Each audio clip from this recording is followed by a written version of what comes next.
So as you can see, we have a lot of amazing designs.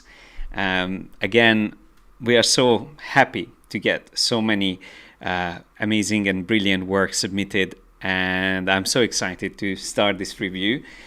This is our second open design contest, and the first one was a logo design. This time we are doing an editorial design, a magazine spread, and we tried to keep it a little bit more like free in terms of what the topic or the theme of the layout is, so everyone could really be creative and obviously work on something that they are excited about, a person, a celebrity that they like, and it really shows the passion and the interest that each of you had in this work.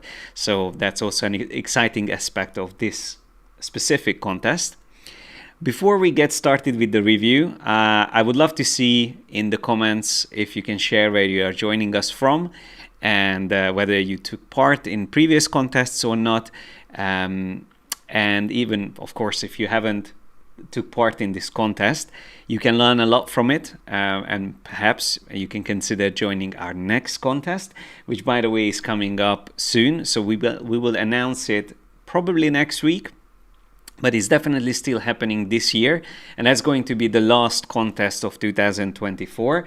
But we already have plans for 2025. It seems, especially based on these first two contests, that there is interest and there is a lot of talented people out there who would like to join these contests. And of course, there's so many different type of designs that we can cover. Each time we will be focusing on different aspects or different type of projects. So yeah, there's a lot of ideas we have for next year. But if you're interested to join the next contest, I'm already going to tell you what is the best way to make sure you get notified and you don't miss out on this. On our website, you can find this new page we created recently called Freebies. So it's under the free learning freebies, and this is where you can find these guides and free resources that you can download. All you have to do is to sign up to our newsletter. Through any of these which you choose, you will automatically be added to our newsletter, and that guarantees that you will be notified whenever we run these open design contests. So whenever we announce a new one, we always send out a newsletter. And of course, we also let you know about new courses and other things that we do. However, you can choose what type of topics you are interested in, so you won't be bombarded with emails. And we don't do that anyway. But the other thing you can do is to keep an eye on this page, Design Contest. Again, from the free learning drop-down. Currently, this is the one that shows the magazine spread one. So in case you haven't looked into this contest in more detail, you can still check it out while we are going through the work. So just you can see the brief itself. We always put the briefs together in MILANOTE, and we also do the review in MILANOTE, which is a brilliant tool for creatives. We are using it for everything, pretty much, for reviewing our student work within our pro membership as well. And the great news is that MILANOTE is actually now an official sponsor for the contests. So not just this one, but future contests as well that we will be running. They will give a full pro access to the overall winner. So the first winner will always get an unlimited access to MILANOTE, and that's a very generous offer for them. And hopefully in the future, each time we are hoping to introduce new sponsors. BenQ is a likely sponsor for future contests. It's still in the negotiation stage, but it's most likely they will also join these contests. And then we hope to get more and more things that we can give away as prizes. So yeah, at the moment we still do what you can see on the landing page or on this page about the contest. So we can see the first, second, and third place. Each of these winners will get access to our pro membership, which is our ultimate learning experience that we provide to our students, where they not only have access to over 60 of our online courses, but they also can submit their work and work on over 100 creative projects, and we give feedback on them. They get live feedback similar to this. So the review that we do here is very similar to what a pro member has as an experience. Of course, they also have access to our community, which I can also just quickly show here how it looks. Our community is amazing. We have close to 2,000 people in our community at the moment, and we share lots of useful things here, and of course our students share their work, and then we can provide feedback on them right here within the community. And yeah, you can see lots of interesting things being shared here, lots of discussions going on things like AI and what's happening with the industry and so on and so forth. But yeah, so if you like getting feedback on your work, both by me and our team, and also other creative people that join this membership, then the pro membership is definitely where you can get this experience, but on a much more frequent basis, so literally an ongoing basis. And we actually have a few of our pro members who worked on this project as well, and also some past members that we had in the past, some students. So it's quite interesting to see a competition between people that we haven't met, or maybe who haven't been our students yet, and our actual students who learned already from our courses. So I can see we have lots of people here already. I can recognize a few names joining who submitted work. Welcome Anna from Croatia. We have also Maya from Croatia, or Kokoruz Art, who was actually one of our winners from our last competition. We have Eklas here, Ryan from Scotland. I think Eklas is from Bangladesh. Again, a very universal audience, which is great. Okay, Scott is from Suffolk, UK. You are close to us. We have someone, Valencia from Chile, and that is, I think Valencia is also, maybe I'm just getting confused. I thought that was a Valencia, but if you're saying that you haven't submitted work this time, maybe I'm just getting confused with someone else's name. But anyway, I feel like we have now we talked enough, and I went through the most important things I wanted to mention.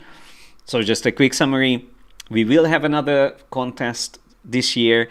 Make sure to join our mailing list by downloading one of our freebie guides from the website. So just go to, once again, let me just jump back here.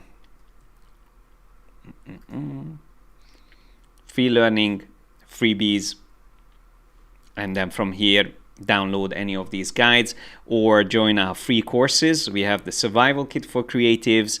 Also, we have an illustration course completely free to join. And we also have the Build Your Portfolio course. So 3 free courses you can join. Any of these you join, you will be notified for sure whenever we run these free open contests. All right. But like I said, let's get straight into reviewing work. And last time I had to skip a few of the designs or logo design submissions. I couldn't review everything. This time as well, I try my best to squeeze everyone's review into this session. I don't want to go too long. Again, I will try to keep it within 2 hours maximum, but ideally within 90 minutes. But like I said, there's quite a lot of work, so I will be going through them fairly quickly, but I might be jumping back and forth between them throughout the stream. So if you feel like your work was not looked at in detail, let me know in the chat if you have any specific question that you feel like you're not sure about or you wanted my opinion on. But yeah, without any further delay, let's get started. Now, here on the top, just so you can see the layout, on the top, I put designs that are not necessarily weaker than the others, but they have more of the common issues that I'm going to go through, which I very often see in editorial design work, especially created by people who have no experience in graphic design or are very new to graphic design. So they have some very nice solutions in them, but there are these common issues that I'm going to talk about. While in this category here, we have around probably, I don't know, over 20 submissions that are really good. They have some amazing solutions in them. And then on the right side, we have the extremely good ones that really stood out to us. But let me zoom in a little bit here, and I'm going to jump over to the left side. Now, first thing that I wanted to mention is that whenever you submit your work for a competition, it's very important to get your file format right. So we asked for whether to upload JPEGs or PDFs, but because this is a magazine layout, you have to also pay attention to how you export your PDF. So if you export it as a PDF, you see this, for instance, was exported as 2 individual pages.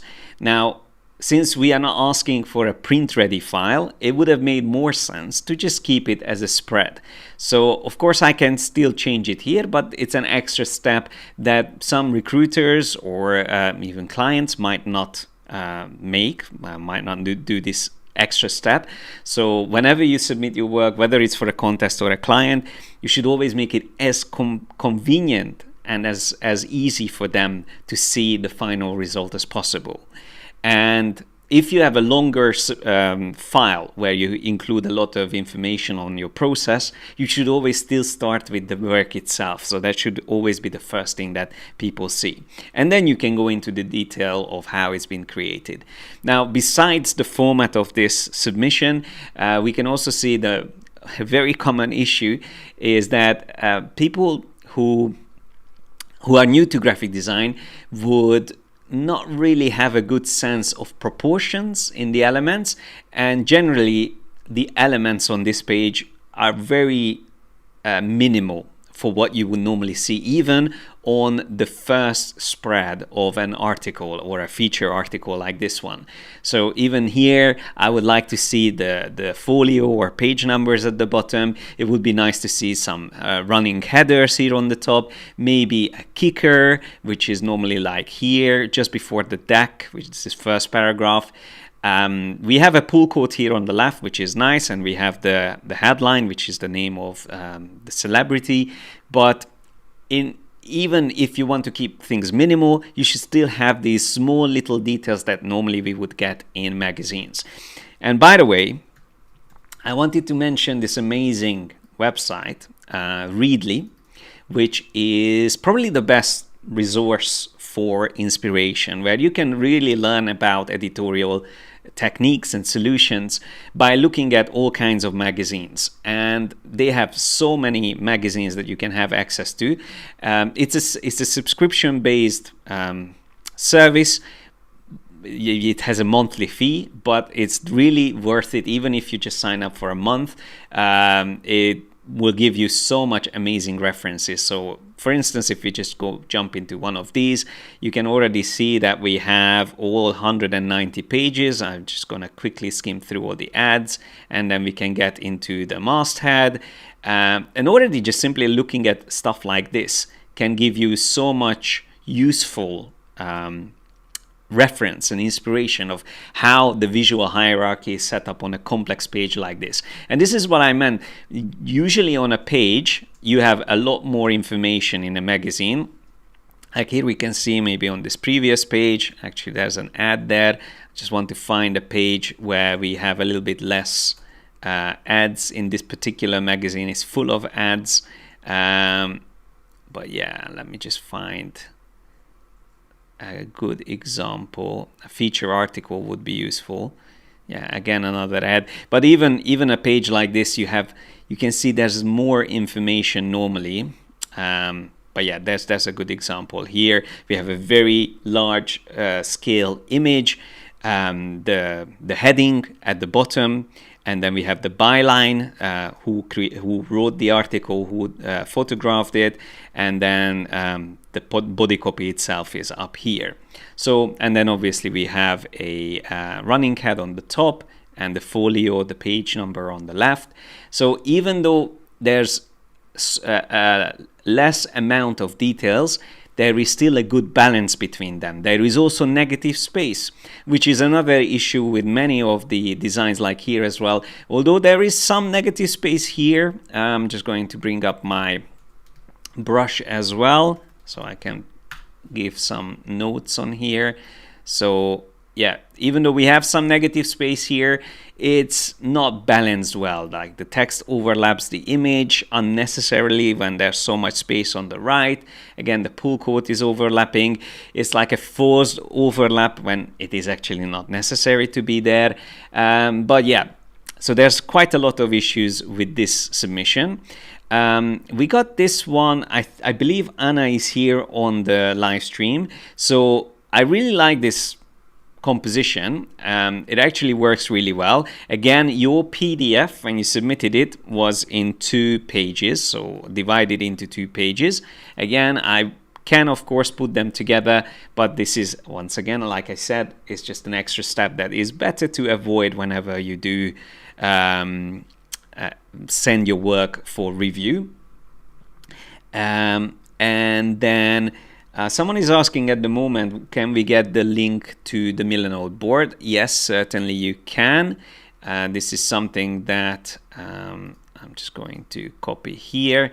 One aspect of MILANOTE that I love is that how easy it is to share these boards. So everyone can now have a quick look at these and obviously double click on the PDFs to see them in more detail. You also have the portfolio links for most of the people who took part in the contest. So feel free, while I'm going through the work, to explore these work in your own time.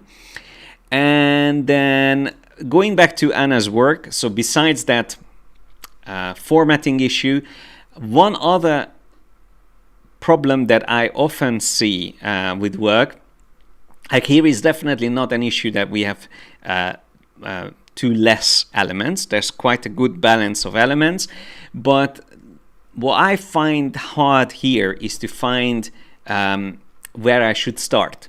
So there is no clear entry points. For instance, like a drop cap that could be placed here at the beginning would be helpful to have that. But even the heading or the headline is a little bit hard to find. So birthday of the polka dot queen, but the text, part of the text is actually written upside down. I understand that this is a creative way of creating like a frame with the headline, but sometimes these creative solutions can go against readability. In this case, it definitely is affecting readability or navigation within the composition. So yeah, you have to be very careful about not interrupting the flow, the visual flow of the composition with these clever, unique solutions. So of course it's good to be creative, and I really like the numbers. That's my favorite part of this. So I believe that's her age, and I haven't read the article itself, but I believe she's 95. At least that's what these 2 numbers tell me here. And yeah, that's a really cool solution, but I feel like it would have made more sense to have the balloons showing the polka dots instead of the title. The title itself maybe could be written with dots, so actual dots instead of a pattern overlaid on a serif text. So why don't we just use dots for the text? And I believe that is something that's very easy to generate now with AI even. You could have done that with maybe Firefly, each word independently, and then just say like make text with just lots of little dots. So yeah, I believe that would have been better, and maybe have the headline here on the top somewhere there. So like have a big space for it, and instead of trying to be creative with the positioning and the like creating a frame with your headline, it could have been just more interesting the way it's actually made out of dots. Yeah, I think that's all I wanted to say about this.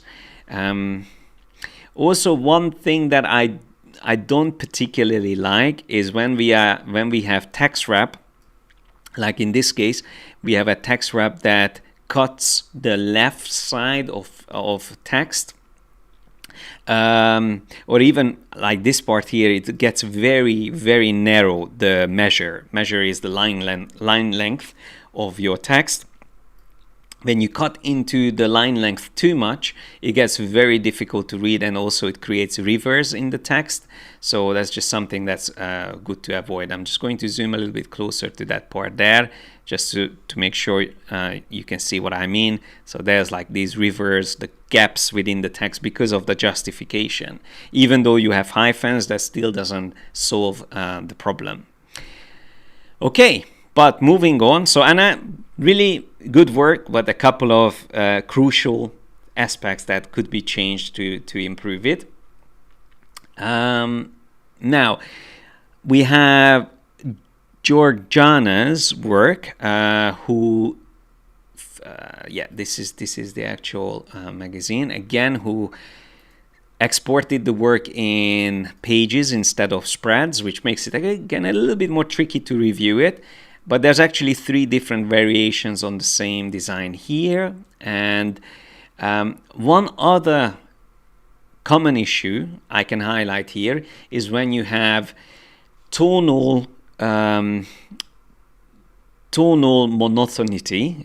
It's probably easier to say in some other word. Basically, when you have too much of one tonal value. So in this case, it's too dark. The design is too dark. It's fine to have it in grayscale. So black and white is obviously the highest contrast you can have in a design, which is great. It doesn't have to have any additional color, but it's an overwhelming amount of black. And generally, white text on black is harder to read. So even if you do that, maybe just keep the inverse text, or the white text on black background or dark background, to a minimal. So use it maybe on the deck or stand-in, which is the first main paragraph, or even just for the headline, and then the rest of the text, the body copy itself, can be in normal format, so black text on bright background. So for instance, an example for this, let me just open this one up quickly.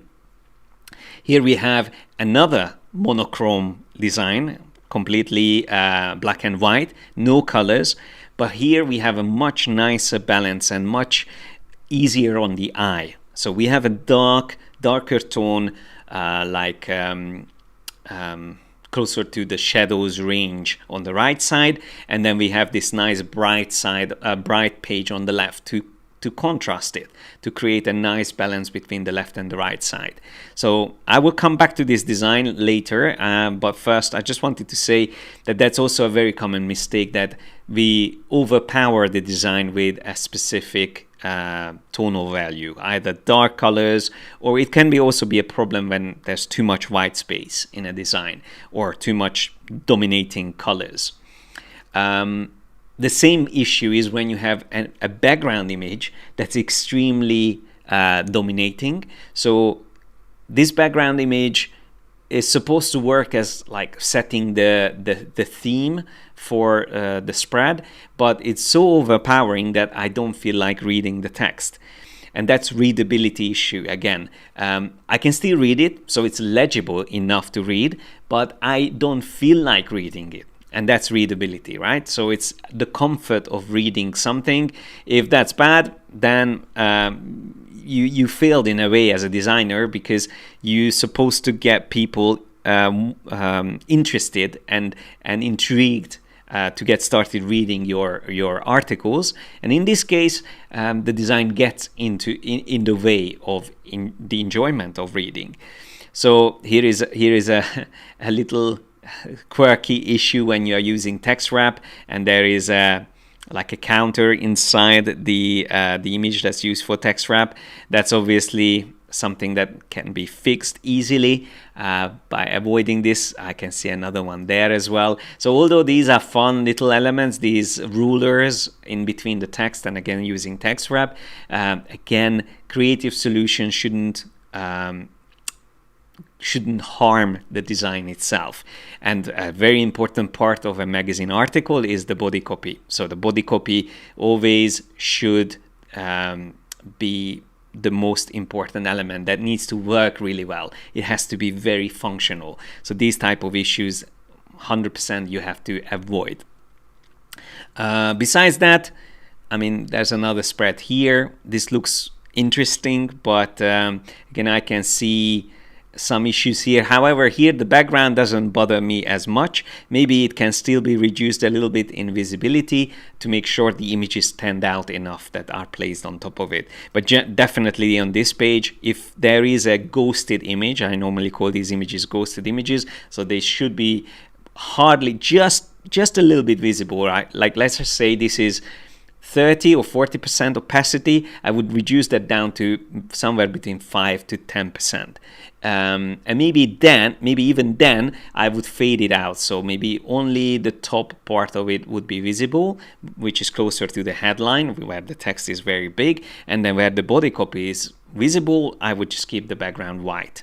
By the way, the ruler at the bottom is really clever with the number 1 and 2 being the folio.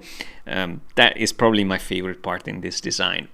So like I said, the first examples I'm going through here are mainly, I collected them mainly to be able to go through the common mistakes, but also at the same time showing that even in these examples, there's always some very clever solutions, things that I really like. So there's potential in all of these, to be honest, to be winners. Here's another example by Carrie. Again, really nice design, but when I take a closer look at it, the other common issue that I notice in designs is the resolution of images. And I understand that these are just mock-up. I mean, these are just not mock-ups, but like concepts. So they are not like final designs that would end up in print. But still, if you submit something for a contest, you should still pay attention to the resolution of the images that you use, especially if it's a full page image like this. So the resolution is extremely low here, and yeah, I feel like that needs to be fixed if you want to use an image in a competition. Another common mistake is that the text gets too close to the image. So here again we have text wrap used, but there is not enough space between the image and the text. So when things look like this, it feels too crowded. And also generally, I feel like the body copy's text size is a little bit too big in terms of the proportions compared to the spread itself. The body copy text feels a little bit too big, so the font size could be reduced. But what I like is how the pull quotes are placed. They are really nicely placed, creating a nice diagonal shape in here, and also it's like a nice triangle between the headline and the two pull quotes. So yeah, in terms of leading the viewer's eye through the design, this works really well, especially how the headline leads into the arm, which obviously is the highest contrast detail because of it being completely black. I'm not sure if it's tattoo. I believe that's tattoo, like a completely blacked out forearm. But yeah, that definitely is a very strong detail here with the microphone. And it's really cool how this creates like a continuous curve within the design. And I also like how the person is looking back. So again, it leads our eye back into the left side of the spread. Again, that creates like a continuity between the layout. And by the way, the left side of the spread is we normally refer to as verso, and this is the recto. These are Latin, I believe, Latin terms worth knowing about. I will be peppering in some of these editorial terms throughout this review. So hopefully you should be able to learn something new. Let me go through the next ones. Here is another typical issue: overusing capital letters. Definitely shouldn't be used for body copy, like in this case. Look at that, all in capitals. That's a big problem. It really makes reading hard. So always just limit capital letters to headlines. Maybe you can use it for the stand-in or deck, which is this first paragraph, and also you can use it potentially for pull quotes, but anything more than a sentence, I highly recommend not to use all caps. So stick to the normal sentence case formatting of the text. It's also quite fun to see in this example that there was an AI generated image used for Keanu Reeves. It's obviously not him, but it's quite close to how he looks. And of course, again, because this is just a concept, it doesn't have to be a finalized design. That's not an issue. I don't mind that. But in terms of composition, I quite like this layout, apart from the all caps being an issue. And again, the text being too close to the image on both sides. So increasing that space probably at least to twice as much would already improve things. And I also don't really like, in most cases, a forced justification. So having justified text, I just really feel like it usually works better in magazine layouts to keep the text left aligned. So if we jump back into Readly, we can see, for instance, here, this is justified. It works fine. But if we go to another magazine, let's just jump back, maybe jump into another magazine. Let's just go into maybe, actually there's a good example. Little White Lies. I really like their magazine layouts. You can see that's also justified, so it can work. I'm not saying you should always use left align. So justified text could work really well as well. It really depends on the style that you're after and the reading experience that you want for your magazines. But yeah, Little White Lies is a brilliant magazine. You can learn a lot from them in terms of editorial design. So moving on, we have a few more designs. I'm just going to quickly skim through them. Here we can see some good solutions, but generally the main issue here is that there is a lack of elements on the pages. So it's not realistic. It's not something that you would have the luxury to have only this much elements on a page, even if it's the cover page. It would still have these small elements like the byline, folio, running head, and things that I mentioned before, the credit of the photo, which is going to make the design much more realistic. So even if you are just doing a concept and an exercise, you should still pay attention to these small little details, which will make your magazine feel much more realistic.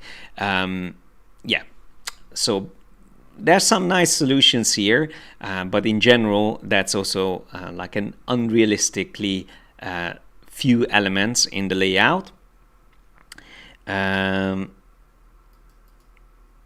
So someone was saying that on the previous design with the Keanu Reeves article, without the if the all caps would be fixed, it is actually a really nice design, and I agree.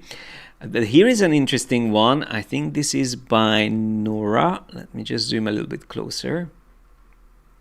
Yeah, Nora created this design. I find this interesting because there's a lot of creative and playful like techniques used on the type, especially on the headline. However, it might be a little bit over the top, and that's also a common mistake, that it might have been enough to use it on the main, like the name, but then it goes over the top For instance, we have a text or a letter here that would fall right in the center of the spread, bang in the middle of the creep, which is where the magazine is folded. So most likely you wouldn't see this part of the T, because that would be just hidden because of the stitching or the creep itself where the magazine folds. So you would end up having that either being tiny, so just a little bit of that black showing, or maybe nothing showing at all, and then yeah, that messes up already the design and the legibility of it. So yeah, you have to be careful not to go over the top with your creative ideas. So there's a few interesting things, like again, inverted details like these are cool, but then again, it's a little bit over the top, like having all of these repeated here at the bottom. I'm not sure if that's necessary. Again, the text is too close to the image, typical issue there, and this almost gets hard to read because of how closely aligned it is to the text there. So we lost half of the text at the bottom. And there is not like a clear starting point. Again, the entry point, it's not clear. Do I have to start here or do I have to start here? So yeah, it's a little bit confusing, the design. However, like I said, there's some interesting solutions there. Now from Danielle, we have also a nice composition.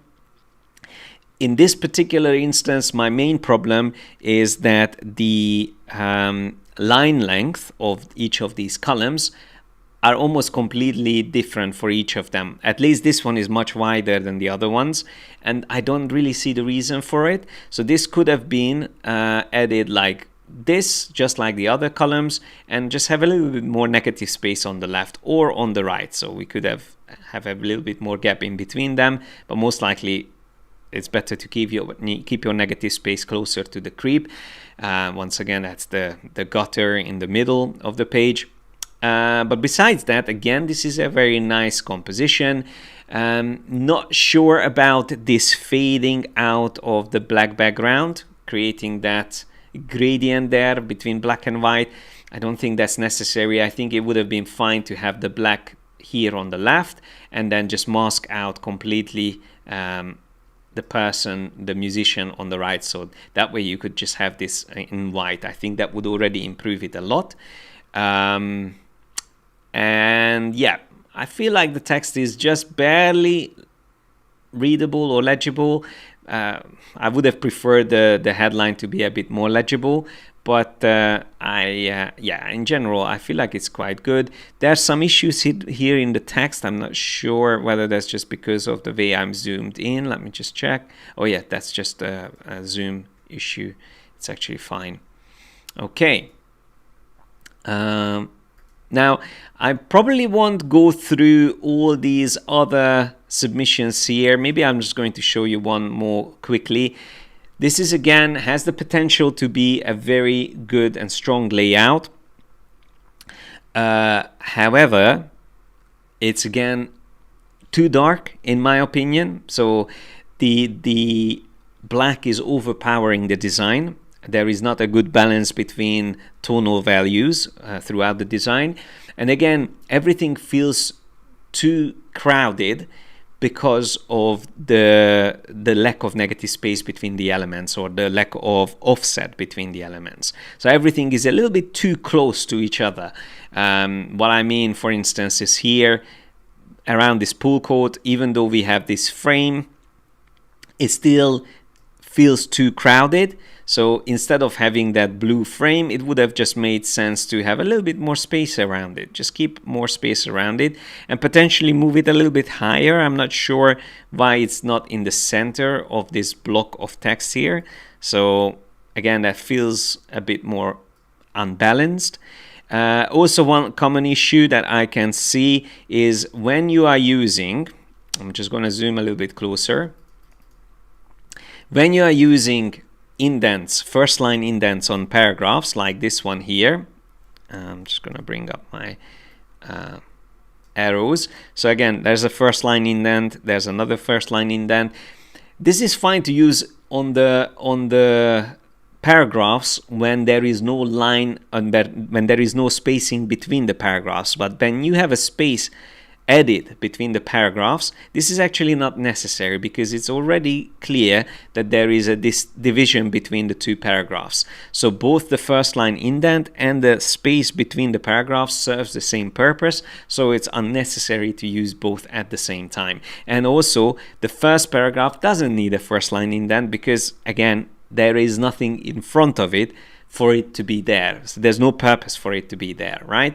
So yeah, definitely don't use first line indent on the first paragraph of a body copy, but also don't use it if you have space between the paragraphs.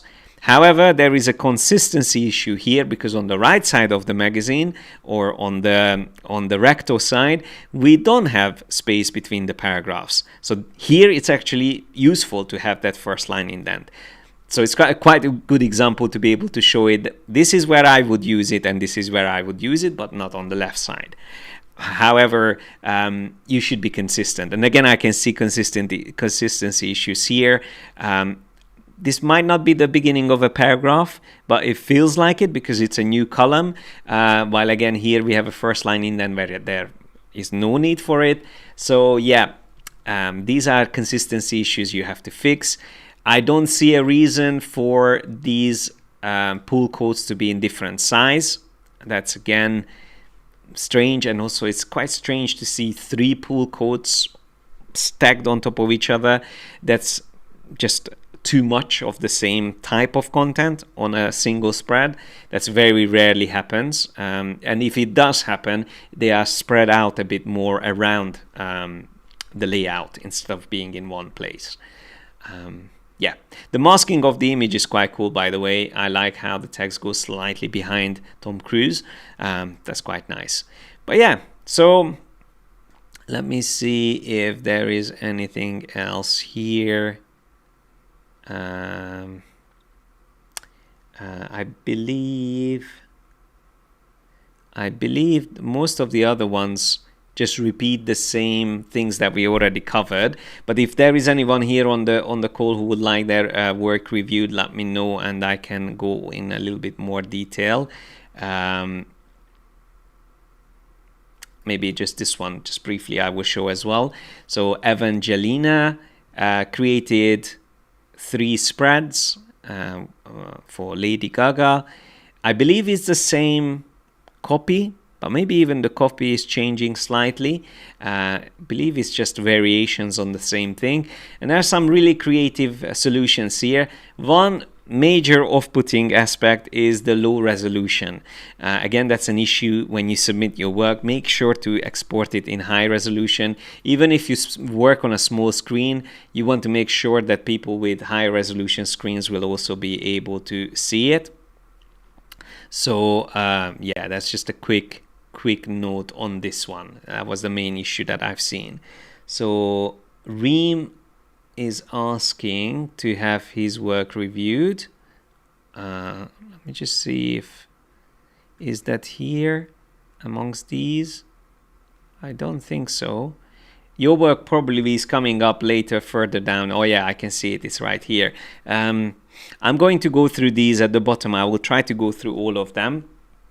So your work is coming up, don't worry. All right, so moving into these designs. These are, I feel like, stronger compared to the previous ones. So they are having a better balance in between the elements, and there is more complexity of the layouts that is more realistic to how a real magazine would look like. So for instance, in this particular example, I really like the amount of negative space. I think that works really well. Also, the image is really nicely placed in the middle. However, that could be an issue again because it falls into the creep. So the magazine would be folded here. That's one issue that could be a problem once it's printed. So we would lose some details potentially in the middle of his face, which is going to make him look very weird. So yeah, that's one thing that I would recommend to avoid. However, there is some very smart designs here, like using the cricket bats as pull quotes. That's quite cool. I probably would have used them an actual pull quotes, so have the two cricket icons a little bit closer to where they should be as a pull quote, I think. But even like this, it works already quite well. One major issue that I have here is the line length or measure is too narrow. I don't see the reason to create a two-columned layout within this text block. So this text block could have been just a single column, like on the top first paragraph. The drop cap is done nicely. I don't mind that, but like I said, this is unnecessarily divided into two columns. And just briefly showing the actual submission by Mahak, he did a proper presentation explaining on every step of the wireframes that he created and how he planned out everything. And this is great. So it's always good to see the thinking process behind all the elements and how it came together. So nice presentation, Mahak. I just wanted to mention that. Laura submitted this design. She is one of our students who has the Graphic Design Theory series, which, by the way, is probably one of the best courses that we have currently, where you can really learn about, let me just try to find this. I can just quickly show this to everyone. So under Advanced Learning on our website, if you go to Graphic Design Theory series, in this one, I go into a lot more detail explaining how things work and what you have to do to make your designs work. So I cover over 500 design principles, and there's 12 courses focusing on specific aspects. So things that I just briefly mentioned here, like let's say negative space, I have a full dedicated course about that particular topic. So you can see, for instance, there is space, which talks about negative space, overlap, overlay, and I analyze thousands of good and bad designs. So yeah, this is a course that I highly recommend for anyone who wants to improve their designs. And Laura is already someone who has been following these courses, and I can already see a lot of the things that I mentioned there implemented. But most importantly, one thing that I really like about this design is how well it aligns with the theme of the article. The headline is "Can you hear me now?" So it's really about shouting to get people's attention. Obviously, it's about Greta Thunberg and her activism, and I think it works really well. This stencil image, again, black and white, very powerful shouting, and then we have these strong diagonal lines as well. I also like, I'm just going to go into the PDF so I can zoom a little bit closer. I also like the handwritten text, so it has that more personal feel to it, as if she wrote this down, which is an actual message.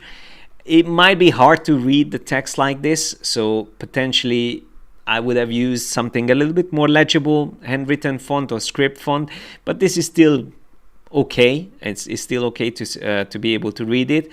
However, my main issue is here on the right, I feel like there's an issue with the balancing of the text. There's just too much space between these paragraphs, so there's a lot of space here unnecessarily. So that would have been possible to make the text bigger if there is enough space for them, or maybe have some dividing elements between them. There's just like a repetition of too much space used here. And then the "Can you hear me now" actually could have been much bigger as well. I would have made that really big, and potentially could have been done in a way that it's almost like a loudspeaker shape. So it's really like coming from her mouth out here. I would have emphasized that even more. And then the text could have been written in an even more frantic, like crazy, strong, powerful text. So it's on a good direction, and it has a lot of potential to be really great. But there's a few things holding it back, and some unnecessary design elements like these extra lines here. I don't really see any reason for them to be there. So that's just like gets in the way of like looking at the layout. That's completely unnecessary there. And also even this green color, I'm not sure if that's necessary to be here on the right. It takes our attention away. It pulls me out of the design.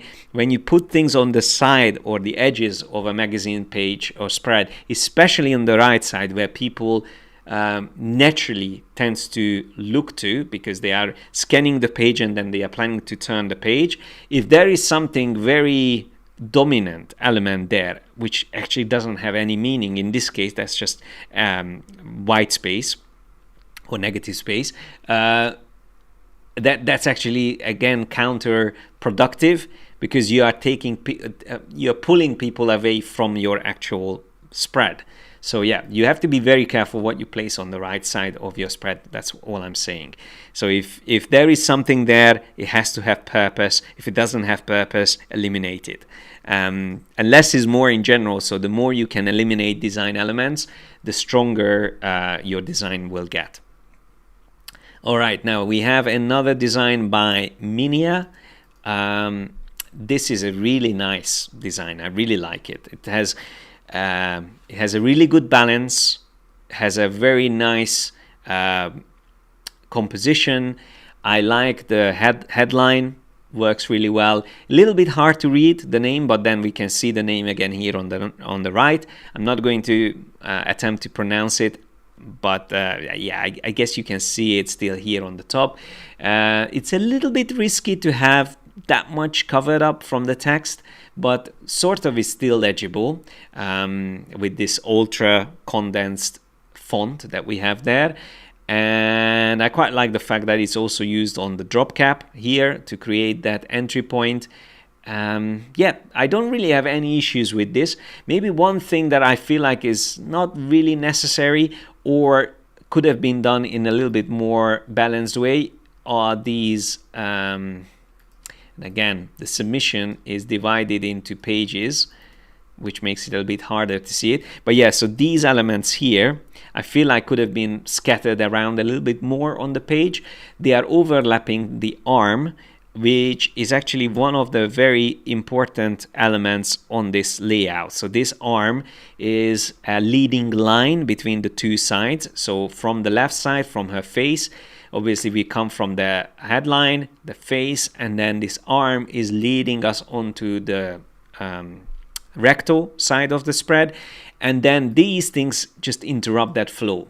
So I would have moved these around. Maybe this one could move here, this one could move down here, and this one could have moved even on top of this element here. So if you're trying to create overlay and overlap between the elements, it's better to do it where there's less important details, or fill up the negative space that you have in the design. So yeah, the most crucial element in this case, the person, it's enough to have this overlap here and there. You don't want to overlap it with too much elements. It becomes like a pinboard. The person starts to look like a pinboard, and that's something you want to avoid. But one other thing that maybe could have been experimented with here is that instead of keeping the image the way it is, I probably would have rotated it slightly to the right, so have her head coming up here and the arm going even more on an angle to the right. And I know that would mean the image is tilted, so we would see that the table is also tilted, but I think it would have been quite an interesting angle, which would have allowed for this text to be a little bit higher. So this text block here at the moment is a little bit too close to the bottom of the page, and that's the first paragraph. That's like the starting point of the article.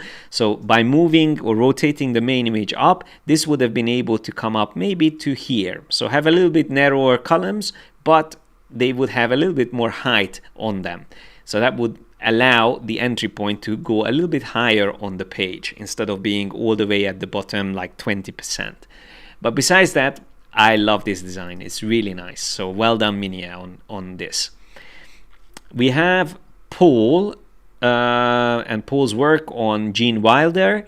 I'm going to just open the PDF. Another common problem. I haven't actually seen this only on any other work this time, but I've seen it before, that the PDF is rotated or set in the wrong orientation. I can quickly fix this with a rotate view, but once again, you don't want to have your work ignored because of a bad orientation. So when you export the PDF, you have to really make sure that it's going to open in the right format immediately so people can see it the way it's intended to be seen. This is the final version, but Paul actually created so many different variations, and I really admire the extra work and attempt that went into this and to create all the elements that's been used. And then there's actually an additional design, again, which has multiple variations. Lots of experimentation here on the background elements and illustrations, which are really cool. And in general, for Paul, my feedback is that there are some really good solutions here and things work really well. I feel like the main issue that I see here is that the background details are a bit too dominating. Like this pattern here, I feel like just gets in the way, like a nice, just simple yellow or even white background in the middle would have worked much better, would have created more contrast. So it's like a lack of contrast that I feel in general in the design. It's like has the same like busyness showing throughout the design. There's no place for my eye to rest, and that's generally the feedback for all of these other designs as well. I don't mind having these pattern backgrounds, it's fine, but they have to be more subtle, or they have to be maybe just used on one side of the spread, so that way you can create that better balance between the two sides. But yeah, great work, and especially admire the extra effort that went into creating multiple variations. Now we have Peter's design here. Main issue with this is that the name of the person is very, very small, so it really gets lost there. It almost turns into like a byline, so it feels like that's the person who wrote this article. However, that's actually the person the article is about. So the headline, small steps toward global success, works well. I like how the S is used for both words, and that's like a clever solution there. But yeah, I feel like the name of the person gets lost here. And again, another clever idea of having this huge capital letters here, which actually are the initials of the person, but that again gets just too much attention. Like it definitely overpowers the actual name itself. So even if the name would be written maybe in here in this space, would already be better. But yeah, again, this feels like a massive, like a very large drop cap, but it actually is just the initials of the person. So in a way, this and this serves the same purpose. So yeah, it's a little bit like over the top, over complicating things for no reason. But if we look at the PDF, Peter actually did a really good job creating fairly complex, like 4 spreads, like a full article, and it has a consistency in terms of the design, the elements, the way the elements are used. My main suggestion is to try to minimize the usage of blocks. So you have very visible rectangles everywhere. So it's like everything is boxed into rectangles. Even these vertical rules are rectangular shapes. So it's a little bit like overpowering the amount of rectangles used throughout the design and the boxed elements. So yeah, that's just a little bit too repetitive. But besides that, really nice design and a very powerful first spread, by the way. Even though I don't agree with all the solutions in there, it's definitely a powerful one. It would stop me looking at it if it was in a magazine. So yeah, good work, Peter. Really nice first submission. I believe this was your first editorial design. So yeah, really good one. Daphna, she already took part in the previous contest and she worked on this one. She actually, again, put a lot of effort into this. I really admire the creation of a cover for this fictional magazine. And then we have also the editor's letter and the table of contents on the left. Then we have the first spread of the feature article. And then we have the next spread as well. So yeah, and then we have even a back cover or ad, I believe, for this magazine. So yeah, it's like creating more context for the whole design. All in all, I would say my favorite spread is actually this one. I really like the simplicity of this. And the text is quite hard to read on the left, that script text, but I think it still just about works. On the other pages, there is also some really clever solutions like these two images on the left and the right and how similar they look. But all in all, I feel like, again, it tries a little bit too hard on certain elements. Like here, the text written around the head just gets a little bit overwhelming. Like it's nice maybe on one of these texts, but then the rest of the text could have been written normally just under it here, like even overlapping the head a bit. So I wouldn't have repeated that going around all of these lines so many times. And again, this doesn't really look good because mainly of the letter spacing or tracking between the characters. If you have a script font, you don't want to spread out the characters. You don't want to introduce a lot of space between them. Not to mention that I feel like I'm almost certain that the first letter of each of these words is different. So there's a combination of two fonts as well, which is very, very strange. Yeah, it wasn't even obvious at first when I looked at this, but now I noticed it. I feel like that's definitely something I would avoid doing. Yeah, it's just a strange font pairing as well because they look actually quite similar. The fonts, there's not enough contrast between them for that to work, the pairing of the two. And yeah, definitely you want to avoid spreading out the letters when you're using a script font. The whole point of a script font is to make it look like an actual handwriting, so these things need to be connected. All right, so that's just a quick feedback on that. But once again, Daphna, really good work. Now from Rujula, we have another really cool design. Similar solution here with the text running around the person. I feel like here it works really well, although it still has some issues like this word here, the good, gets really squashed in that corner. If I zoom a little bit closer, we can see it better. If I go there, yeah, you can see that one is getting really hard to read. So in these cases, you have to use kerning to move words around. So for instance, here, there could have been more space between the word on and good, and that would spread them out more, creating like a gap where the text curves, creates an extreme curve.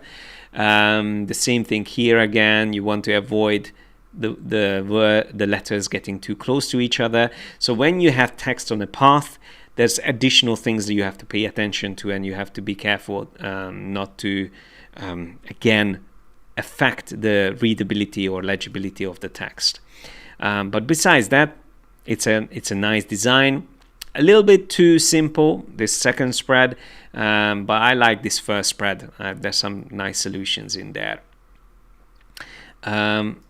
By the way, one additional thing I would like to highlight, if you have an image that's masked out from its background, like this one here, it looks really nice masked out, but it would have made more sense to have this placed here at the bottom, and it could have been even bigger. So you want to avoid having edges, visible edges like this when you crop an image out. So the whole point of cropping it out is that you free it from its original boundaries, from its rectangular boundaries. So once it becomes like a floating image like this, you don't want it to actually have a sharp edge like that. So the easiest solution for this to bring it down here to the bottom left corner. Yeah, so that's a quick technique to fix this. And yeah, let's move on to the next one.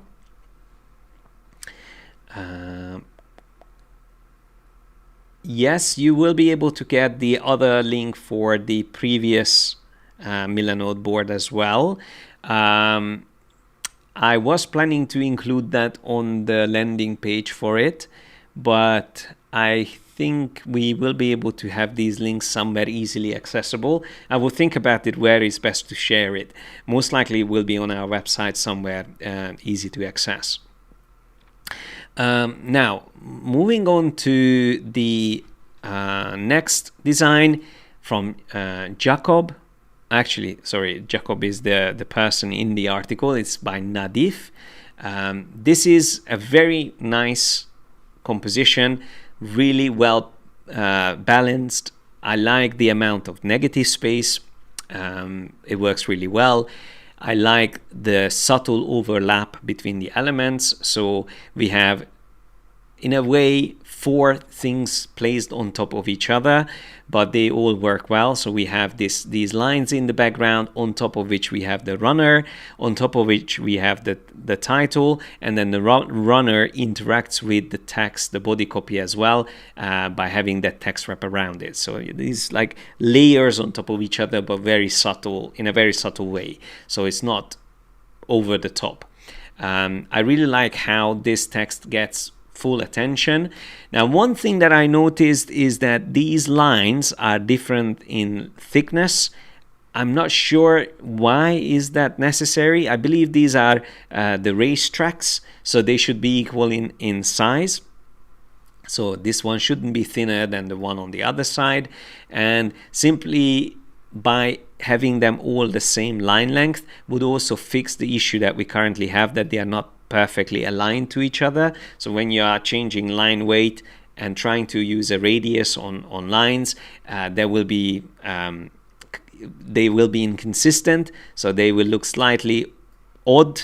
There's some alignment issues on them. So yeah, that's just a quick fix simply by using the same thickness on all the lines. And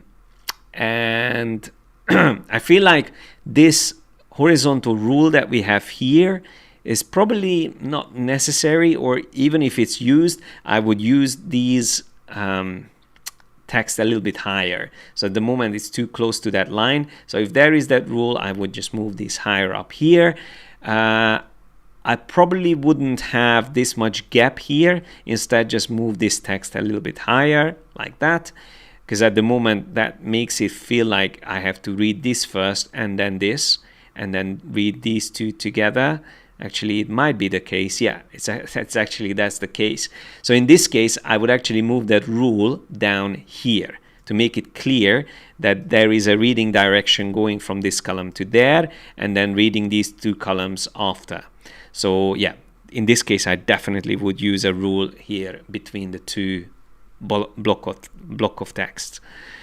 Yeah, but in general, I really like all the elements here. A really nice design, nice colors as well. I like the simplicity of the colors. Alexis did also a good job on these designs. So we have Selena Gomez. I especially like this version, but there are actually a couple of different variations. We can see 1, 2, and 3. This is definitely the most successful out of all of them, mainly because of the good balance of tonal values. So we have more white on this particular page, and we have a nice colorful image on the right. Also, the text with the image inside it works well, or works better on this white background. So yeah, it's a really nice composition. I really like this version. Jana has done a very good job on this layout. This looks very professional. Let me show this in slightly bigger size.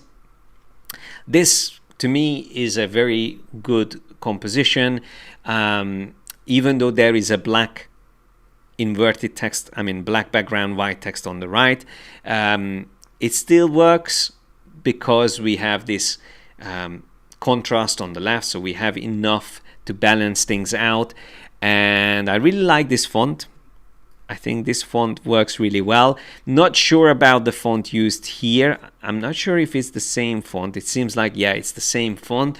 Yeah, I would just limit using this font on the headline and then use a different font for the stand-in. I'm not sure if this needs to be in this bold or extra bold formatting. It could have been a little bit lighter in terms of the weight on that text.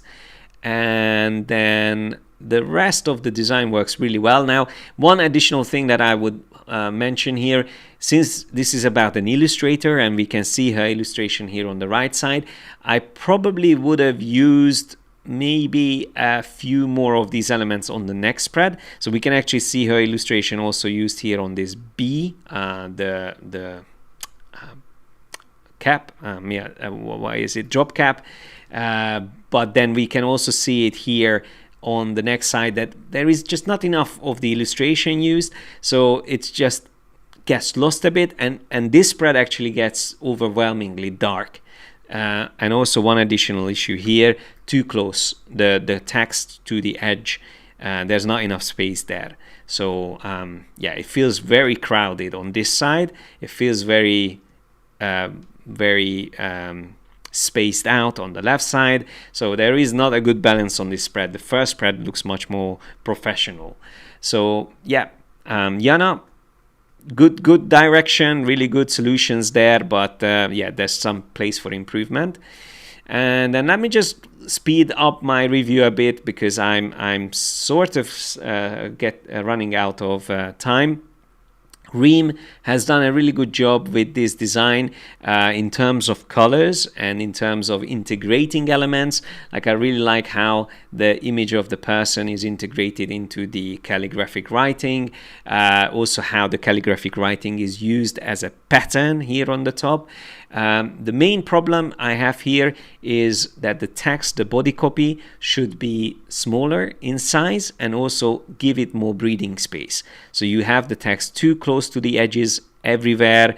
There's even some text that is not legible here because of some alignment issue. I believe this box has been overlaying the other one and it starts to cover it up, but generally you want to have at least this much space between the edges of your borders and the text. So if everything was reduced back down like this much and this much again and this much, I'm just showing the columns that I would create, and again this text block here should be around that much, and then this one could be around that much, then immediately things would feel much more balanced and more professional.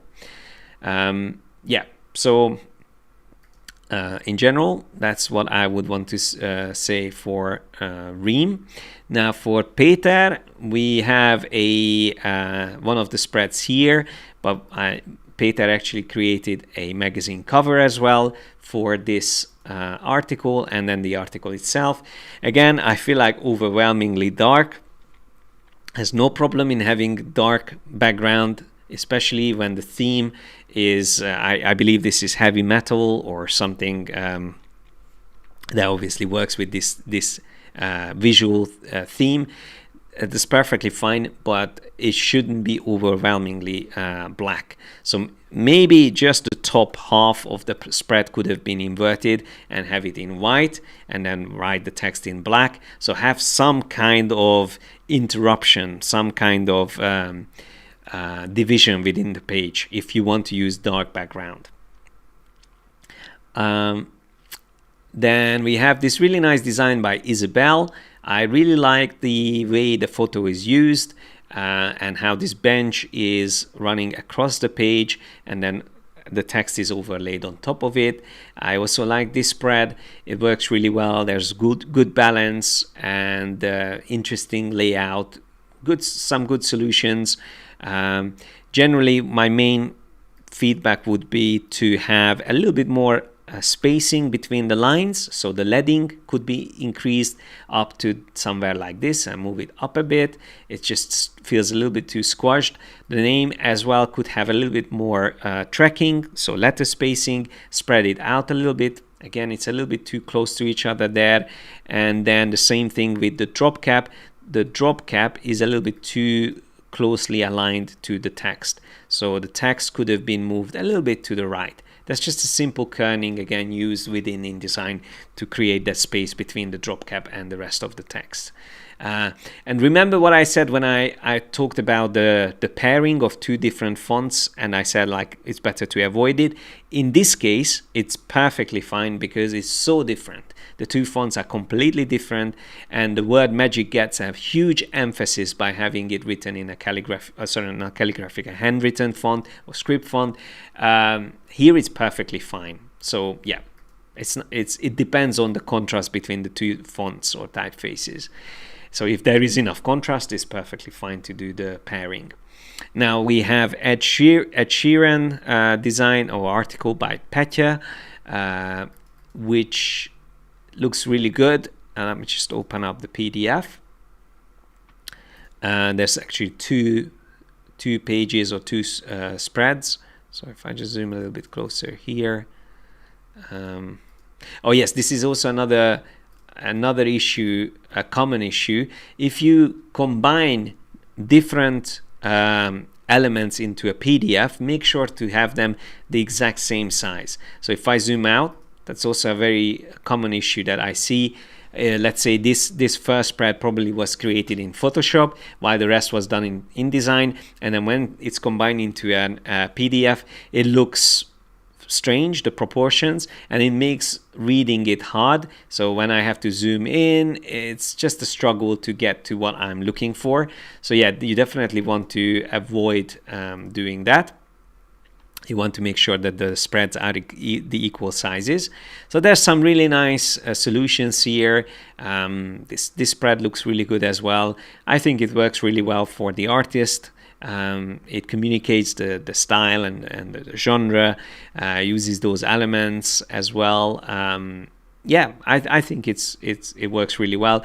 Maybe again, my main concern is it's a bit too dark, especially Ed Sheeran. I feel like it's more about how colorful he is. His tattoos are completely covering his upper body, at least that's what I've seen on pictures, is very colorful.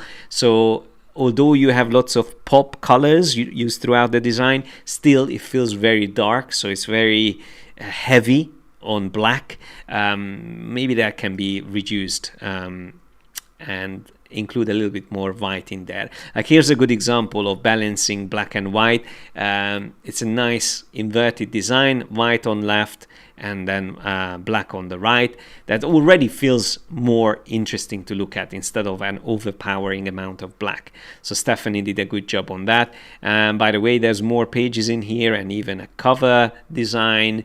There's a nice explanation on the planning. I really like this cover. It's probably my favorite part of this submission. Really like how the masthead is treated, how it has that effect on the center of it, and then some really nice solutions in the spreads themselves as well. A nice presentation, by the way. Really nice mock-ups. Yeah, so really good work, Stephanie. Moving on, we have from Sabina, a very nice submission. One quick comment here. If you ever create a mock-up, so use your design and display it in a mock-up, you should still always show a completely flat version of it, the actual version from within InDesign, because I appreciate that there is a nice mock-up, but it's unnecessary to see it if I don't see the actual the real version, the flat version of it. So yeah, always have a flat version if you include a mock-up. don't just rely on a mock-up when you submit your work. But yeah, it's a nice little montage here on the left side. It's showing the social media and text messages, and then some really nice solutions in there. Generally, I don't really have anything to say that I would change here. Mainly, it's just the presentation of the work. You have to make sure you include not just the mock-up on its own. This one I really like by Joanna, especially I love the colors. I really like how the text is overlaid here on the left. Very interesting font. It might even be handwritten or hand crafted. But yeah, I just love how cool and quirky that is, just like the artist herself. I also like the proportions of the elements used here, and I also like how it's not completely black. So here we have a studio photo which obviously has more light in it, but then it goes into black on the left side. So there's like a nice transition between the brighter parts and the darker parts. In this case, I think it works really well. I love the colors, the way they are used, and there's actually another version of this as well. So this is also equally interesting. Again, the same treatment on the headline, and then we have a couple of quirky solutions here, especially the way the whole text has the same angle, like everything is rotated. It makes it very dynamic and interesting, and again plays with the quirkiness aspect that works really well with this artist. So yeah, great work, Joanna. Very nice job on that one. And then we have Bashar's work on this article. Really cool way of using a hand-drawn lute. I believe it's a lute. I'm not sure, maybe some other similar instrument. I haven't actually read the text, but in this case I like also how much space is kept between the illustration and the text, how nicely it follows it as well. This element I probably would have made a little bit bigger. It's just a little bit too small, and it's like a strange placement for it as well. I think it would have worked much better maybe up here or even here. Just to balance things out a bit. At the moment, it's just a bit too close here to the rest of the design. So there's too much things happening on the left already. So to balance it out, moving the pull quote on the right would have worked better. I like the montage. Maybe one thing is that it lacks contrast. So it's just lacking highlights. It's like sunk into the midtones and the shadows, but there's no highlights. And that just makes it feel very flat. So just simply introducing a little bit more of the highlights would already help. And I can probably show this quickly in Photoshop. So if I just open this up quickly, let's just see if I can demonstrate this just very quickly. I'm just going to make a selection here on the right side and ignore the changes that I'm going to do on the lute. But if I just go on the levels and I start pulling up the highlights and maybe also adding some more shadows, I can already create a little bit more contrast and interest in the design, something like that. Yes, without making it too overpowering. And then we can also maybe just pull down the highlights just ever so slightly. So yeah, before and after, you can see how immediately it starts to have more interest to it. I wouldn't want to overdo it, so I quite like how subtle it is at the moment. But definitely, I would have a little bit more highlights in the montage that we have there. And by the way, this is not the full submission. Bashar actually worked on additional pages. We have collection of inspiration, and there's also an additional page here. So yeah, really nice style and really good work. Now I really love Scott's work. I already showed this JK or Jamiroquai composition.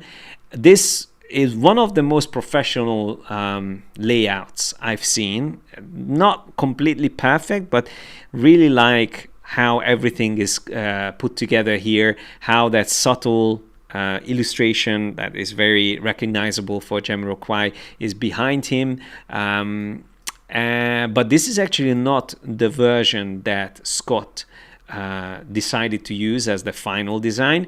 He created this version, which it seems like he favored. However, from this first page, these are shared as well as additional ideas, and both of these have some really clever solutions, like this one as well. If I zoom a little bit closer, I love how again, the same silhouette of that character is used here to divide the left and the right side. I like how the text is aligned to his hat. And then I also like this little timeline here of his evolution, or the way his hair has changed throughout the years. That is really clever, and it's a shame that it hasn't been used in the final version.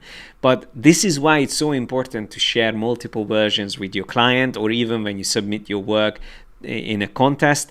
And I would have preferred to see these in full page, each of these versions, instead of just having the final version in full page format. It would have made it easier to compare them to each other. But yeah, it looks great. And like I said before, I feel like this is again a little bit too dark, while that original first concept here that we have has a much better balance between the within the spread. Moving on, we have the work submitted by Maya, the one of the winners of the previous contest. I really like this design as well, the article about Nick Cave. So I'll just make it a little bit bigger. I especially like this intro section here, how the tunnel is used as a framing device, and really nice combination of the name or the typography and the person. So yeah, really nicely put together. It's still very easy to read, but works really well. The colors are very powerful, black, white, and red. Even though it's black, the black background is not completely black, so it's not so dominant or overpowering. I still feel like I would have preferred to see here on the right side inverted colors, so white page with black text would have balanced the spread better. And then on this spread, for instance, we have a much better balance already. We have this box here on the left side, or side component, which is on dark background, but then the center of the page or the spread is white. And again, we have another box out on the right, which is again dark, and really cool way of cutting out this image. So this is really nice, and the way it's used together with text wrap, not overdoing it, so the text is still easy to read, but just creates a very interesting combination between the image and the text. Yeah, so really nice composition, really strong work by Maya again. It was a close one to be considered the winner again.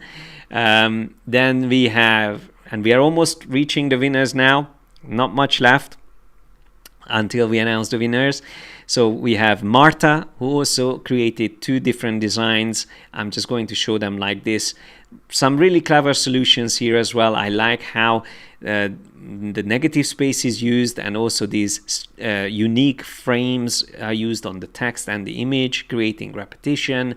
Lots of creative solutions here on both versions. Very unique, and yeah, feels very professional. Then Malia also did some very interesting solutions for her Billie Eilish design. I'm just going to go through this article. There's actually two variations. There are common issues that I already covered, but in terms of styling the article and creating two quite unique styles, I think Amalia, I think the name is, that has done a really good job. Then we have Jason, who is also one of our students, has done a very good job with this spread. I like how the stats are displayed in a column on the left. We have a kicker, the legend in the making, and then the headline, the stand-in, and then we have the body copy nicely displayed with another image using a subtle text wrap. Drop cap is there, folios are at the bottom, so it has all the elements that is required for a strong layout. Maybe one thing that I would have done, just slightly overlap this image with the text on the top. So it could have been slightly bigger, just ever so slightly, like the helmet would have been able to go over this part here on the text. So without making it hard to read what that is, just ever so slightly go up there, and then the rest of the thing could have been just filling up the negative space a little bit more. And maybe these lines could have run behind him. So in a way connecting him to his stats, but already the way he's looking at the stats is a really good connection between the two. This text is stretched, I feel like. It's definitely feels stretched vertically. That's a very common mistake that should be fixed. And it could have been a little bit smaller, something like that. Again, it doesn't have to be exactly the same height as the rest of the text. So it's still, obviously, because of its placement, we would read this first and then we would read the rest of the text. But yeah, otherwise really nice layout. And with that, we finally got to the actual winners. And I'm going to start with the third place. We have a really cool design by Melissa from Turkey, who actually did two variations, or we could say three variations, but the second variation is just like almost like an inverted color version of the same design. And I really like this as an example to show how immediately different the feel gets when you invert the colors. So you can compare now a dark background to a white background or bright background. I quite like the fact that it's like a cream color, it's not completely white. So yeah, it's great to see this side by side. So it's a very good example of that. There's some other minor changes as well throughout the design, but generally this is one direction. But the main direction that Melissa chose to include in her presentation is this one. The text that we can see here on the left on the headline and the Warhol's name is actually handwritten by Melissa in Procreate with a custom brush. I really like the way that is used, and I actually would have preferred to see a little bit more of that throughout the design, like the drop cap could have been done the same way. Like there's already a W here which could have been just simply used for that. There's no reason to use a frame on the drop cap, I think. Yeah, like that pink color could have been just used on the actual W itself. Would have been much more cool. And this image here, like before, I would say should have been used at the bottom of the spread, so don't show the actual cut. Or if it's cut like this, maybe create like a torn page effect or something like that.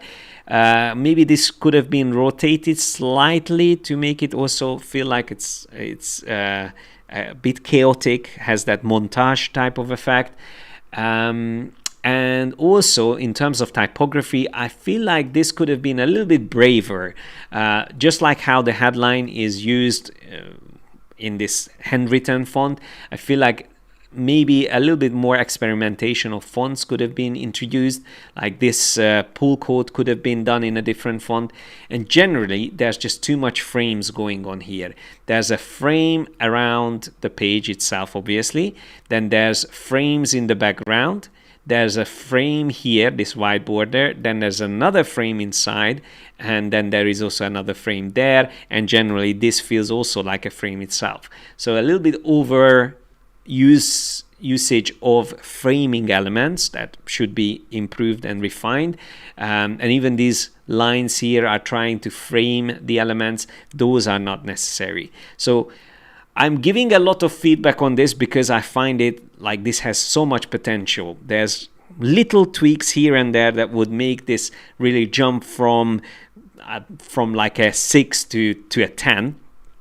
But because of the effort that went into this project, and this is just the final version, but I can show just briefly, the presentation is really nice. There's a lot of explanation on why certain things were done the way they are. There's the variation displayed next to each other, and like the journey explaining how ChatGPT was used as well. And this is actually quite interesting, and this is something I have never thought of before, but Melissa was actually sharing this, that she placed her design into ChatGPT and said, I have a new design, can you examine this for me, and then see how ChatGPT is responding to it and what the changes it recommends. I tried this myself as well, since I've seen this, and ChatGPT actually sometimes has some really good recommendations. Most of the time it's very generic, and doesn't always give you the right feedback, but there's still things that you can learn from that. So it's also a good reference. And look at all of these cool experimentations with the font. So the reason I chose Melissa as being the getting the third place in this context is because of a lot of things, not just the final design, but also the extra effort that went into things and the potential that her designs have. So yeah, definitely really good work on this, and congratulations to Melissa. She's going to get 1 month free pro membership, and hopefully she will be able to make use of that. Now, second place, Alisa. She is a self-taught designer, and she was designing a magazine for the first time. She's more into website design, logo, packaging, and 3D modeling. So she definitely has experience. We have her ArtStation link here on the board. And I'm just going to have a quick look at this PDF. I believe in the PDF we have some more information about the design process, which is again displayed in a really cool and unique way, like a scrapbook. And then the final design, I'm just going to open this screenshot that I created. Actually, it's probably better if I go back to the PDF. I can just zoom a little bit closer on that. So yeah, this is an extremely fun layout. I love many things about this. It's again not perfect. There's certain things that I would change. Mainly, I would be careful not to change the font size within the body copy. Like there's a few times that the font size is increased. Instead of doing that, it would have been better to use a bold text maybe, or italics, or maybe a highlight behind it. So just have a highlight around it instead of making it bigger. So it's just very strange to see different font sizes. Also, I don't think it's necessary to say SpongeBob because it's an interview. I don't think it's necessary to say it each time. The first time there is a switch between the interviewer and SpongeBob, it would have been enough. But because the yellow color gives it away who is talking, and even the font being a little bit more like funny and quirky, that already makes it clear that that's SpongeBob talking there. So yeah, that's definitely not necessary to include in the text. But certain things I love about this design, the way the image leads the viewer into the next page. Like this is very strong leading line in here in the design. I love how this interrupts the flow, and I love how these little dots are so irregular and they are actually turned into the background texture on the right side.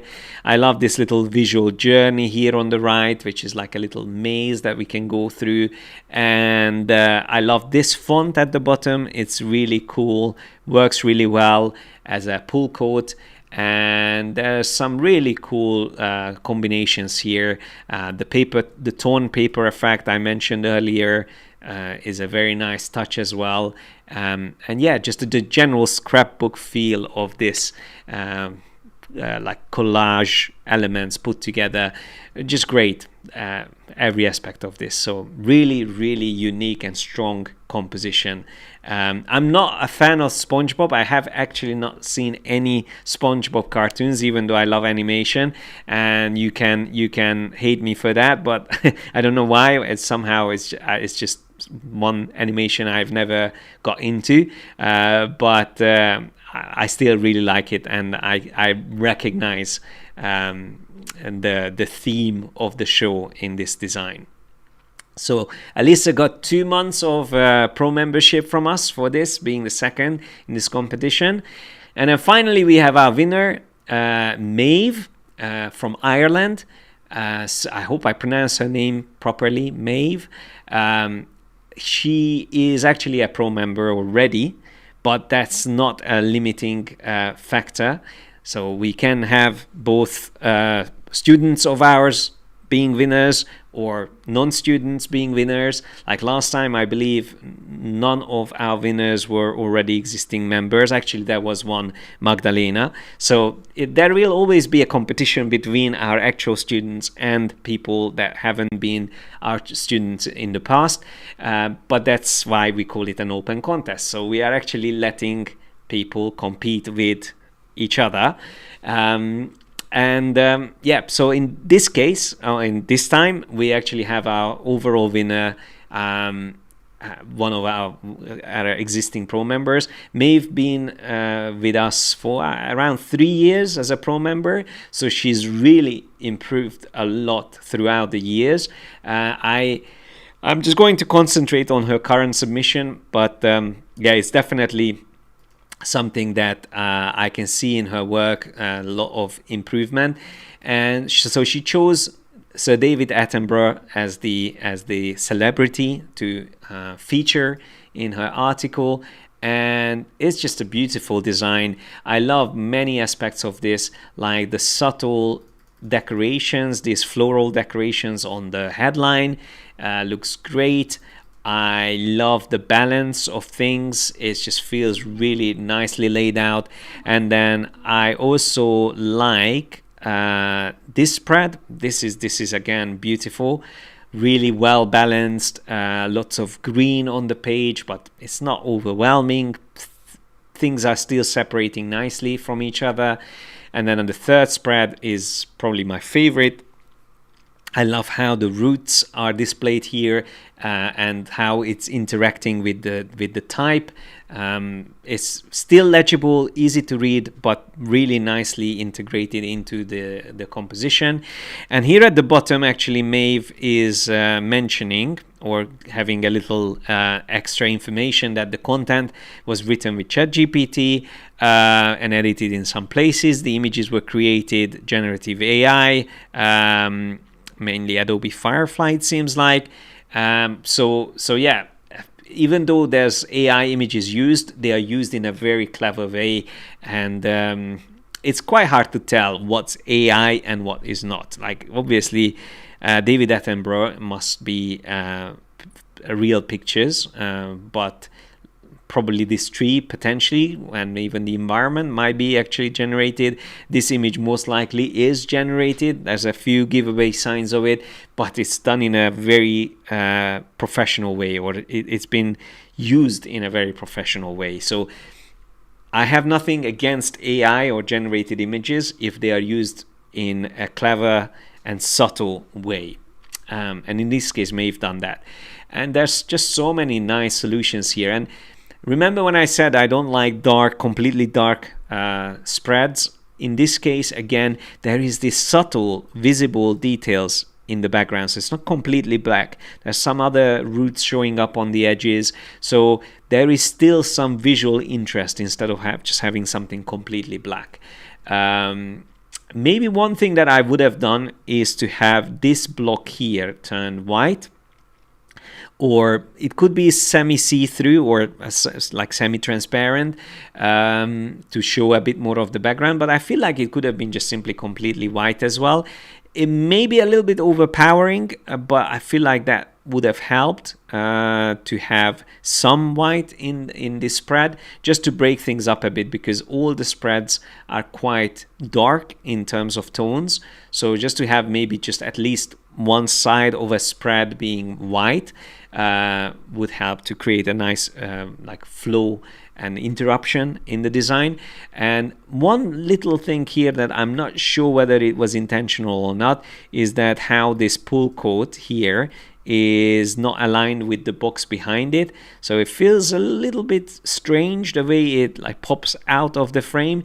That probably should have been kept within the frame as well. I don't feel like that's necessarily to be like that, or if it wants to come out of the frame, it should be a little bit even more obvious that it's not part of that frame.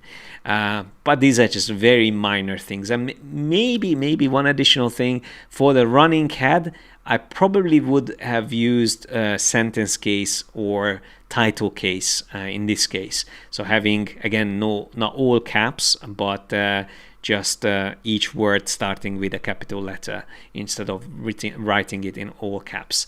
It's not too bad because it's just a couple of words, but I feel like it still would have worked better on the left side, while the celebrity magazine could have been, it's fine to be written in all caps. Yeah. And these icons, by the way, are great. They're really nice. Let me just go on them a bit closer. Really nice. They are clearly from the same, using the same style or visual style, which is very important. So consistency between them is important. By the way, there is just lots of very subtle but beautiful solutions here. I mean, look at this. The number right here, coming out of the frame, creating interaction already or having that out of bound effect. But then look at this, the frame actually is not continuing there behind it. So to have the number stand out even more and to have no interruption within it, Maeve decided to remove the frame in these parts. So it's almost like this number 3 is cutting out from the box. It's so subtle, these things, but it really makes a difference. These are the small little touches that makes your design look professional. And even things like this, where you have the folio, the page number, notice how the line or that little vertical rule is aligned to the left on the left side of the spread, while it's aligned to the right side of the spread here. Let me just go back. See? So that's, again, a very subtle but important detail that was introduced there. All right, so all in all, I have to say that Maeve is definitely my favorite in this contest. However, just like last time, it was a very hard choice to choose out of these submissions. We intentionally didn't remind people a lot this time to keep submitting work, because we already seen so many amazing work coming in the first couple of weeks, and we extended slightly our deadline because a lot of people requested that they still need some time to work on it. So we made sure that everyone can still submit their work on time, and I'm glad I managed to give feedback for everyone. Maybe not, I didn't spend the same amount of time on each of your work, but I really wanted to cover everyone's work. And even if you haven't submitted your work this time, hopefully this competition and this feedback will inspire you to take part next time. And we will be doing a new contest soon. It will be announced. Once again, don't forget to join our newsletter from our website. Go to Free Learning Freebies and sign up to one of these guides or free courses, and then that will make sure that you will get notified when we announce our next contest. And yes, so that's pretty much what I wanted to say. And also, in case you are planning to sign up to our pro membership or to get some of our courses, I recommend holding back just a little bit longer, because Black Friday is coming soon and we have some amazing deals lined up. So keep an eye out for those as well. Once again, another reason why joining our newsletter is recommended, because we don't normally do a lot of ads. We mainly send out these announcements about deals through our newsletter. So if you don't want to miss out on these, make sure you are on the newsletter. And yes, congratulations to the winners. I am really glad that we got another amazing contest. This is going to be featured on our website, and we will be contacting the winners, and then we will be announcing the next contest soon. So until then, take care. Thanks a lot for joining us live. And if you submitted your work, thanks a lot. And I hope you got some useful feedback and inspiration for your work from this. Awesome. Thank you so much, and see you all next time. Have a lovely rest of your day.